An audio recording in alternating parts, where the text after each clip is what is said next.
Ante la presente polémica entre el presidente Trump y el Papa León, se desatan personalidades mediáticas que siempre han abogado en contra de lo espiritual. Ahora son más católicos que el pontífice por llevarle, seguramente, la contraria al presidente Donald J. Trump.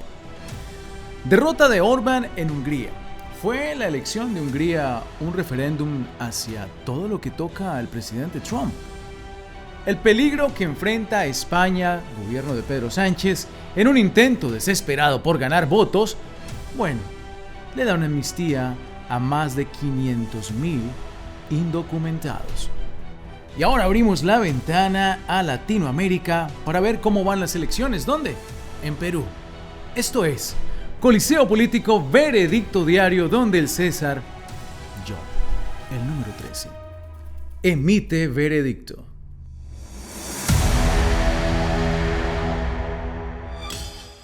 Esta ha sido una semana importante en el aspecto religioso. Empecemos con el tema del Papa. You know, the problem for me with religion and politics is it's used. See, they used to use that on black people and say, oh, it says in the Bible, you're not human. And gays also. And gays also. Yep. But we have a longer history with this. Yeah. Mm-hmm. So I want to point that out. But Jesus said, blessed are the peacemakers. Or you could look at John 14 where he said, peace I leave with you, my peace I give you. Or Luke 6, when Jesus said, love your enemies, do good to those who hate you, bless those who curse you, pray for those who mistreat you. Mm-hmm. If someone slaps you on one cheek, turn the other. Yes. I'm going to tell you, my cheeks are getting tired. Mm-hmm. You people are slapping and you're slapping and talking such nonsense to people who could actually school you, in the very thing you don't know much about. Soy católico. Creo en la iglesia, respeto profundamente al Papa. Pero eso no significa que no pueda hacer una pregunta incómoda. ¿Por qué ahora los medios y figuras mediáticas que nunca habían sido religiosas, de repente se volvieron defensores del Papa? ¿Será fe o es política? Arranquemos por algo importante. Mi crítica no es contra la iglesia, ni mucho menos. Es contra una contradicción que se está explotando políticamente. El Papa dice que no es político, pero opina sobre temas que terminan siendo profundamente políticos. Pero aquí viene lo interesante. De repente, vemos a medios, comentaristas y figuras públicas que históricamente han sido críticos de la iglesia, de la fe, incluso de los valores cristianos. Ahora citan al Papa como autoridad moral. ¿Desde cuándo? ¿Por qué no los vimos defender al Papa cuando el Papa habla de la vida, de la familia, de los valores tradicionales? Ahí no habían titulares, ahí no había entusiasmo, pero ahora que las palabras del Papa pueden usarse para criticar al presidente Donald Trump, entonces sí aparece la devoción. Eso no es, en mi opinión, un despertar espiritual. Para mí esto es pura conveniencia política. Y hay que decirlo claro. Y es que muchas figuras públicas y medios están usando como instrumento político la fe, usando al Papa y la figura papal como argumento de autoridad cuando les conviene, pero no porque crean en la institución de la iglesia o en su doctrina. Y eso termina siendo peligroso porque distorsiona el debate. Como católico, yo no necesito que los medios me expliquen cuándo escuchar al Papa. Y mucho menos voy a aceptar que quienes nunca han defendido la fe ahora la usen como arma política solo porque no les gusta el presidente Trump y encuentran cualquier excusa para aprovechar y atacarle. Si el Papa va a opinar en temas globales, está bien debatirlo. Eso no es falta de fe, en mi opinión.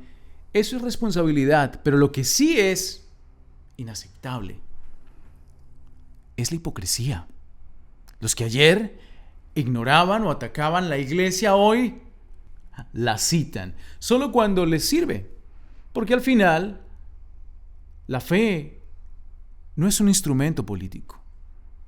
Y usarla así dice más de ellos que del propio Papa.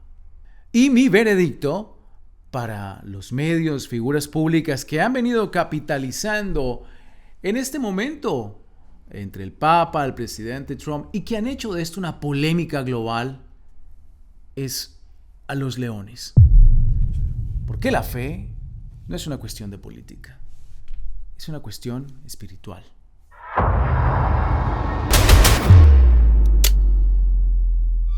¿Fue la elección en Hungría un referéndum hacia la Casa Blanca del presidente Trump? Veamos la nota. 2 días después de las trascendentales elecciones en Hungría que pusieron fin a los 16 años de Viktor Orbán en el poder, parte de la extrema derecha europea está empezando a cuestionar el valor del respaldo del presidente estadounidense Donald Trump y del vicepresidente J.D. Vance. Esa reevaluación refleja una preocupación más amplia. La retórica de Trump y su agenda geopolítica impredecible se consideran cada vez más un lastre en lugar de una ventaja para sus aliados políticos al otro lado del Atlántico, especialmente para socios cercanos como el partido Fidesz de Viktor Orbán. Oiga, en el caso de Viktor Orbán, no puede analizarse de forma superficial. El tema de la elección, hay que aclarar varios puntos. Y es que Hungría viene de décadas bajo el comunismo soviético hasta 1989. Eso marcó profundamente su sistema político y su sociedad. Cuando Orbán llega al poder en el 2010, lo hace en un contexto de crisis económica tras la recesión, recuerda usted, global del 2008, donde muchos húngaros habían perdido confianza en las instituciones tradicionales. Ahora, quiero dar datos concretos. Orbán sale de la presidencia después de haber ganado 4 elecciones consecutivas, 2010, 2014, 2018 y 2022, con mayorías claras.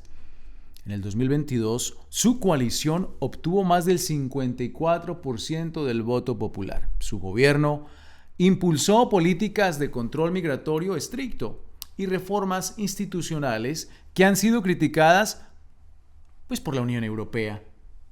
Pero eran reformas necesarias. Hoy, Hungría, gracias a esas reformas, es un país seguro comparado con otros países de la Unión Europea.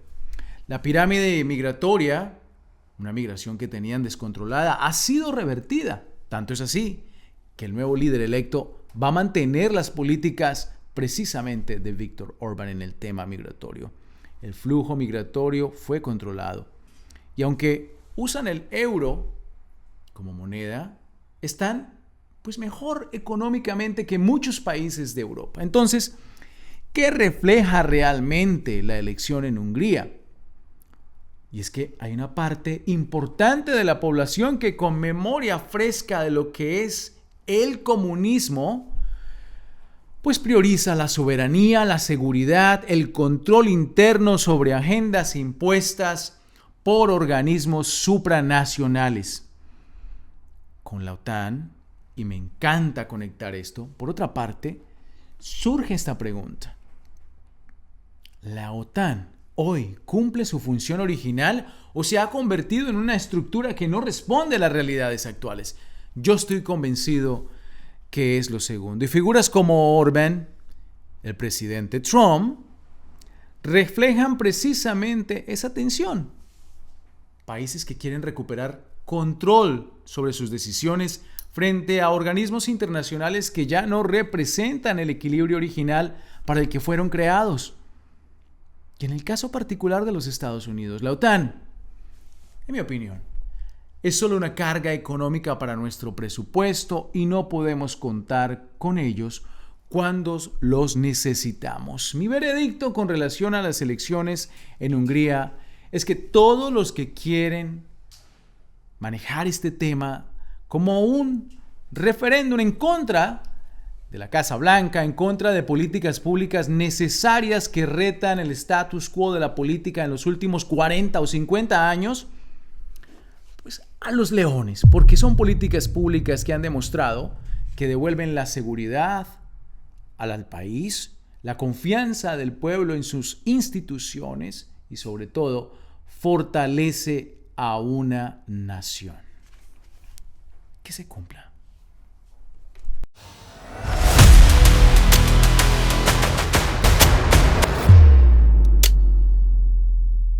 Y seguimos en Europa. ¿Qué está pasando en España? ¿Qué nos trae hoy desde el circo Pedro Sánchez? El gobierno de izquierdas español, liderado por Pedro Sánchez, un autoritario antiestadounidense al que sus admiradores cada vez más se autodenominan el líder de Europa, ha aprobado un decreto, la medida no pudo ser aprobada por el Parlamento por la vía ordinaria, que concede amnistía a 500.000, veamos, otros estiman 750.000, inmigrantes indocumentados en el país. España enfrenta muchísimos retos políticos y sociales. Una economía golpeadísima por tantos incentivos desde el gobierno descontrolados, programas que no tienen más que un interés de cautivar votos, más que ayudar a la gente como tal. Y hoy nos encontramos con un ejemplo clarísimo de cómo usan una política pública, que es el tema migratorio, donde es cierto que mucha gente pues tiene necesidades. Lo vivimos aquí en los Estados Unidos también, y en muchos otros países. Pero es claro que en España, en cabeza del gobierno de Pedro Sánchez, no me cabe la menor duda que el interés aquí es meramente político. Una imagen de Pedro Sánchez golpeada, que ha venido desgastándose, pero que sin embargo, como patadas de ahogado, trata de generar una amnistía a un grupo con el mero interés pues de ganar adeptos, de recuperar algo de votos. La realidad es que España ha venido claudicando durante años ante una migración descontrolada, muchos de ellos que ni siquiera se asimilan a la cultura del país ibérico. Muchos que incluso no suscriben a las realidades y las necesidades del país español. Un Pedro Sánchez que en realidad pareciera que no le interesa el futuro y el bienestar de los españoles. Un Pedro Sánchez que pues ha guardado silencio entre criminales y tiranos como Maduro, lo que pasa en Cuba, una tiranía que lleva más de 60 años, los Castro, Díaz-Canel. Y sin embargo, hoy se presenta como una figura noble, que le da documentos a gente que quién sabe cuáles han sido los protocolos realmente para legalizarlos. En vez de enfocarse en otras necesidades que tiene el país, como la seguridad de sus fronteras, mejorar su economía hoy. Y es claro que esto ha sido simplemente una movida política para tomarse esa fotografía, para decir que él ha dado documentos y que en realidad tiene empatía por un grupo social que tiene necesidades. Si tuviera empatía, en mi opinión, pues lo hubiera demostrado denunciando una cantidad de tiranías que tenemos aquí en nuestro continente americano. La de Nicaragua, el arrestado ya criminal Nicolás Maduro, lo que pasa en Cuba y muchos otros países de nuestro continente. Y sin embargo, hoy decide hacer esta movida única y exclusivamente por su interés político. Por eso el veredicto y mi veredicto ante esta decisión no es en contra de la gente que se va a beneficiar de la legalidad en España. Es en contra de Pedro Sánchez, que claramente toma esta decisión por interés político para tratar de sobrevivir a una presidencia que está en ruinas. A los leones. Que se cumpla.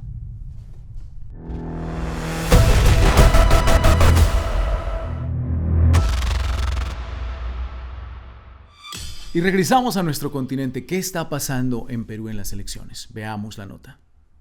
Vamos al Perú, donde hoy se llevó a cabo una de las jornadas electorales más inciertas de los últimos años, con un récord de 35 candidatos por la presidencia. Sin un claro favorito, todo apunta a una segunda vuelta en medio de denuncias y demoras.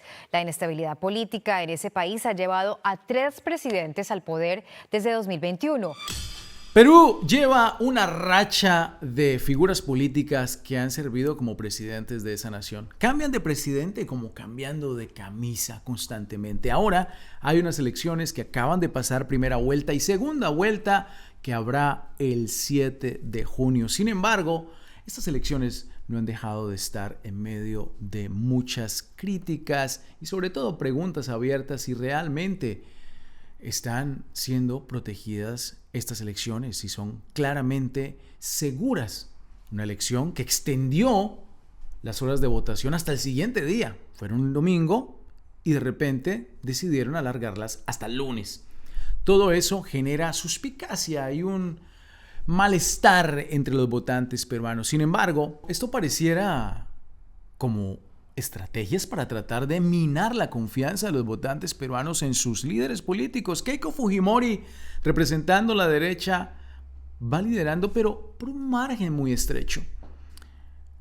En mi opinión, Perú necesita líderes políticos que finalmente lo saquen de ese pantano, de ese lodo político en el que han estado metidos en los últimos años. La izquierda claramente no ha traído una solución a la confianza del votante peruano, a la inversión en el Perú. El Perú merece mejores líderes. La realidad es que junio 7 va a ser decisivo para tratar de ponerle fin a una izquierda que de hecho ha venido muriendo en nuestro continente a partir del año pasado. Un presidente de los Estados Unidos y una administración ha enfocado su esfuerzo en nuestro hemisferio y que pareciera que algunas figuras de la izquierda extrema en nuestro continente están tratando de sobrevivir en medio de un Estados Unidos que ha enfocado su esfuerzo aquí. ¿Por qué menciono esto y por qué menciono Perú? Reitero, porque Perú es un país que ha tenido una crisis enorme política y sobre todo también porque hay una oportunidad grande para el pueblo peruano de girar a la derecha, de respaldar las políticas de libertad económica, de más seguridad en esta nación. Y por eso en Coliseo Político Veredicto Diario queremos emitir nuestro veredicto con relación a las elecciones en Perú. Y es que votamos a favor de que haya unas elecciones limpias y que finalmente regrese la democracia estable en el Perú. Y aquí consideramos que eso solo lo puede lograr la derecha. Que se cumpla.